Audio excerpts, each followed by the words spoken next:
Hello everyone, welcome to my channel and welcome back to my another new vlog. আমি সুদীপা নিয়ে এসেছি নতুন একটা ভ্লগ ভিডিও। তো যেদিনকার ভ্লগটা আমি শেয়ার করছি সেদিনটা ছিল 24শে আগস্ট 2024। হ্যাঁ, জানি অনেক লেটই করছি।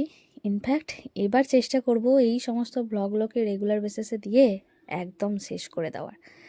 তো 8:34 বাজে, দেখতেই পাচ্ছ আমার মহারানী নিজের ঘর ছেড়ে উঠে এসে আমাদের ঘরে ঘুমোচ্ছে। আসলে ওর ওখানে কিছু একটা সমস্যা হয়েছিল, তাই জন্য অঘোরে ঘুমাচ্ছে। আর এই যে ওর ছোটোবেলা থেকে অভ্যেস বালিশের ওপর পা দিয়ে ঘুমানো। তো ওকে যথারীতি একদম ঠিকঠাকভাবে ঘুম পাড়িয়ে দিয়ে দরজাটা খুলে রেখেছিলাম, তাই পর্দাটা একটু টেনে দিলাম, কারণ আলো গেলে পরে তো ওর ঘুমাতে সমস্যা হবে। তারপরেই রান্নাঘরে চলে এলাম। রান্নাঘরে এসেছি, এই যে মা হরলিক্স করে রেখেছে, মানে আমি আসলে মা জলটা গরম করেছিল, আমি হরলিক্সটা একটু গুলেছিলাম। তারপর ওকে খানিকটা দেখতে গিয়েছিলাম যে ও ঘুমাচ্ছে না উঠলো কি। তো সকালে এটাই খাবো, এরকম না যে আমি প্রতিদিন খাই, মাঝে মধ্যে যখন ইচ্ছে হয় তখন আমি হরলিক্স খাই, না হলে কিছুই খাই না। তো তখন যেহেতু খালি পেটে থাকা আমার একদমই বারণ ছিল, প্রচুর রকমের আমার ওষুধ চলছিল, আগের একটা ভিডিওতে দেখিয়েছি, তো সেই কারণেই আমি খেয়েছিলাম। তো এই বিস্কুট আর হরলিক্সটা খেয়ে নিলাম। আর অবশ্যই তখন মেঘলা ওয়েদার চলছিল, কারণ একদম ভরপুর বর্ষাকাল। এই শীতকালে বর্ষাকালের ব্লগ দেখতে কেমনই একটা লাগছে, তাই না? মানে একদম অদ্ভুত, কয়েকদিন পর আবার এরকম দিন আসছে। তো এই যে গাছগাছালিগুলো আমি খুবই দেখাই, কারণ আমার নিজেও দেখতে ভালো লাগে, আর আমার মনে হয় যারা রয়েছে তাদেরও দেখতে ভালো লাগবে। তো লেবু গাছে কয়েকটা লেবু ধরেছে। আর এই যে এখানে একটা লঙ্কা গাছ হয়েছে, আরও অনেকগুলো লঙ্কা চারা ছিল, কিন্তু এই চারাটাই বেঁচেছে। আর এখন তো এই লঙ্কা গাছটা একদম অনেক বড় হয়ে গিয়েছে। পাশে একটা বাচ্চা পেঁপে গাছ রয়েছে, সেটাও এখন বড় হয়ে গিয়েছে। দুটো গাছেই এখন প্রচুর পরিমাণে ফল ধরে, কী যে ভালো লাগে। তো এই গাছগাছালিগুলো দেখতে আমার নিজেরও ভীষণ ভালো লাগে। আর চারিদিকটা মেঘলা ওয়েদার, প্রচণ্ড বৃষ্টি পড়ছে। আগের ব্লগটা দেখিয়েছিলাম সেটাতেও বৃষ্টি একদম ভরপুর, চারিদিক থই থই করছে। আমাদের তো জমিগুলো একদম জলে ডুবে গিয়েছে। আর ওপরে এলাম গাছপালাগুলোকে দেখতে আমার খুব ভালো লাগে। এই যে মাটিগুলো রেডি করে রেখেছি, এখানে কিছু কিছু গাছ ওখান থেকে এখানে স্থানান্তরিত করব, যাতে সবগুলোই ভালো হয়। এই অপরাজিতা গাছ এখানে দুটো রয়েছে, তো বড় হয়ে গিয়েছে যেহেতু, তাই একটা গাছ অন্যদিকে তুলে দেবো। তো একটু পরে আবার আসবো তখন এগুলো করতে। আর প্রথমেই যে গাছটা দেখালাম চিরি চিরি পাতা, ওটা হচ্ছে তরুলতা। ওই ছোট জায়গায় হয়েছে, ওখানে তো হতে পারবে না, তাই বড় জায়গায় ওকে সরিয়ে দেবো। আর ওপর থেকে নিচটা দেখতে ঠিক এরকম সুন্দর লাগছে, পুরো উঠোনটা ফাঁকা, কি যে সুন্দর। আর এরই মধ্যে আমাদের ঘরের লোক কাণ্ড করে ফেলেছে, ধান সেদ্ধ করে ফেলেছে, কি করে যে শুকাবে কে জানে। আর পুকুরটার কি অবস্থা দেখো, একদম কেমন যেন একটা হয়ে গিয়েছে, উপরে একটা আস্তরণ পড়ে গিয়েছে। তারপর মা এসেছিল এই তুলসী গাছটাতে জল দিতে, ঠাকুর সকালেই তো ঠাকুর পুজো করা হয়, তারপর তো তুলসী গাছে জল দেওয়া, ধূপ দেওয়া, এইসব তো আমাদের বাঙালি পরিবারের রীতিনীতি, আমার তো খুবই ভালো লাগে। আর জল দেওয়ার সময় অবশ্যই মাথায় ঘোমটা দিতে হয়, এটাই আমাদের বাঙালি বাড়ির রীতিনীতি। তো ওখানেও আরও যে যে গাছগুলো রয়েছে তুলসী গাছ, মা সেই গাছগুলোতেও একটু করে জল দিয়ে দিল মন্ত্র বলে। কী যে ভালো লাগে, এই যে চারা গাছগুলো বেরিয়েছে, আর বর্ষাকালে এদের সৌন্দর্য আলাদাই হয়ে যায়। তারপর নিচে এসে দেখি মহারানীর ঘুমটা ভেঙেছে, কিন্তু ও একটা অন্য জগতে আছে, মানে ওর ঘুমের ঘোর ছাড়েনি, ও একদম বেজার মুখে রয়েছে। তো তাই জন্য ওকে আমি তুলে নিয়ে এসে হাসানোর চেষ্টা করছি, একটু ঘুমটা ছাড়ানোর চেষ্টা করছি। তো তারপর রান্নাঘরের দিকে নিয়ে যাচ্ছি, কিন্তু কি আর করার, ওর ঘুম আর ছাড়ছে না। আর চারিদিকটা কি অবস্থা, মানে বৃষ্টি পড়লেই হয়, বৃষ্টি তো অবশ্যই হয়েও গিয়েছে, কারণ আমাদের উঠানটা ভিজেই রয়েছে দেখতে পাচ্ছ। তারপর একটুখানি ওকে চাঙ্গা করে ওকে নিয়ে চললাম আমি ছাদে, ওই যে গাছগুলোকে ঠিকঠাক করব বলে। আর হাতে আমার দুটো লাঠি রয়েছে, কারণ ওই ছোট ছোট গাছগুলোকে, মানে অপরাজিতা গাছ আর তরুলতা গাছ দুটোকেই সাপোর্ট দিতে হবে, কারণ দুটোই লতানো গাছ। তো মাটি আমি ভরে রেখেছিলাম, আর জল পেয়ে মাটিগুলো ভিজেও গিয়েছে, আলাদা করে জল দেওয়ার আর দরকার নেই।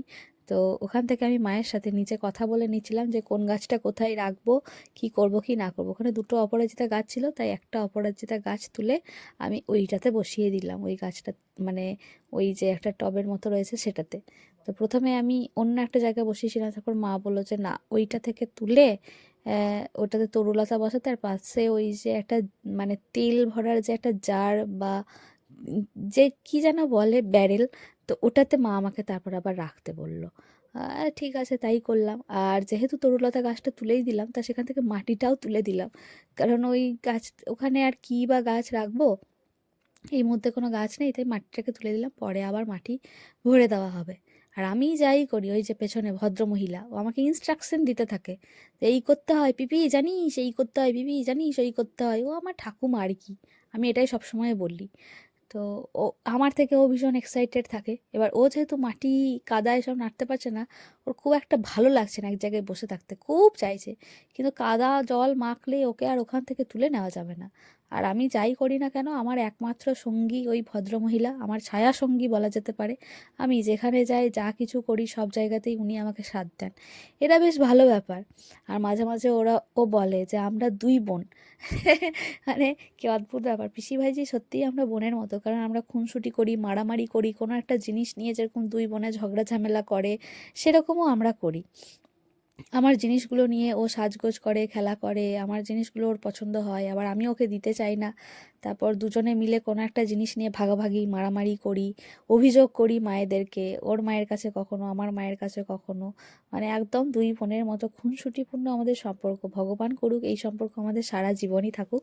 তো তারপরে ওই সমস্ত কাজকর্ম সেরে এসে দেখছি যে মা এদিকে রান্না বান্না করছে, আসলে আমি মুড়ি খেতে এসেছিলাম। তো আর এইদিকে বাপি দেখছি কয়েকটা মাছ নিয়েছে, বর্ষাকালে না এরকম টাটকা তাজা মাছ বেশ পাওয়া যায়। কেউ জালে ধরে, কেউ হচ্ছে ডানকুনি দিয়ে ধরে, কেউ বড়শি দিয়ে মানে ছিপ দিয়ে ধরে, নানা রকমের ব্যাপার স্যাপার। তো কেউ একজন দিয়েছে, তো সেইটাই এনেছে আর কি। আর আমার এই বাচ্চা বাচ্চা মাছ মানে খেতে খুবই ভালো লাগে, ভীষণ। আমি এই ছোটো মাছ খেতেই ভালোবাসি।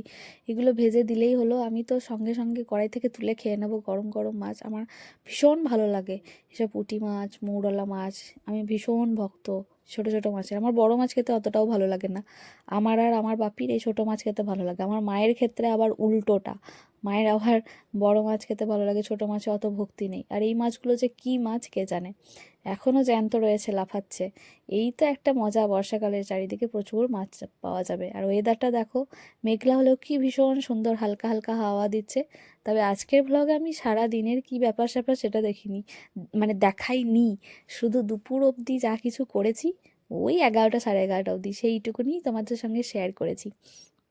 তো এইরকম পরিবেশটা বেশ মন খারাপের, কারণ রোদ না হলে না এই ভিজে ভিজে কাজ করা মায়েদের পক্ষে খুব চাপের ব্যাপার হয়, কিন্তু এই ওয়েদারে খুব ভালো লাগে। আলাদাই একটা মজা, সারাদিন খাও ঘুমাও। তবে এখন আর সেই সব দিন নেই, এখন এত ভালো করে সকালটা উপভোগও করতে পারি না, যেহেতু একটা কাজের সঙ্গে যুক্ত আছি। তবে কাজের মধ্যে থাকা তো অবশ্যই ভালো ব্যাপার, কারণ কাজের মধ্যে থাকলে মন ভালো থাকে, সমস্ত কিছুই ভালো থাকে। তো আবারও একবার ছাদে এলাম, চারিপাশটা কি সুন্দর। এখন আবার দেখো পুকুরটা আবার অন্য রূপ ধারণ করেছে। মানে পুকুরটা ওই ওপরে যে একটা মানে সরানি টাইপের ছিল, একটা আস্তরণ ছিল, সেটা যেন সরে গিয়েছে। আমাদের গ্রামের ভাষায় এরকম সরানিই বলা হয় আর কি, অনেকের কাছে নতুন লাগতে পারে। তো চারিপাশটা ভীষণ সুন্দর লাগছে। তো এই ছিল আর কি আজকের ব্লগ। বৃষ্টি এর মধ্যে একবার হয়ে গিয়েছে, দেখতেই পারছো ধানগুলো সব গুটিয়ে ফেলা হয়েছে। তো বৃষ্টির পরে আমি একবার ছাদে এলাম, আর এই যে গাছগুলোকে অন্য জায়গায় সব স্থানান্তরিত করে দিয়েছি। এখানে আবার ছোট ছোট ছত্রাকও বেরিয়েছে, কেমন টাইপের ব্যাপার। আর এই যে দেখো গাছের পাতাগুলোই জল পড়েছে, যার জন্য দেখতে কি ভীষণ সুন্দর লাগছে, তাই না? আহা, আমি তো এখানেই আটকে যাই। তো এই ছিল আজকের ব্লগ, দুপুর অবধি, মানে ওই 11টা 11:30 অবধি। আশা করি তোমাদের ভালো লেগেছে। ভালো লাগলে অবশ্যই like comment share and subscribe করো যারা ইউটিউব থেকে দেখছো। টাটা, রাধে রাধে।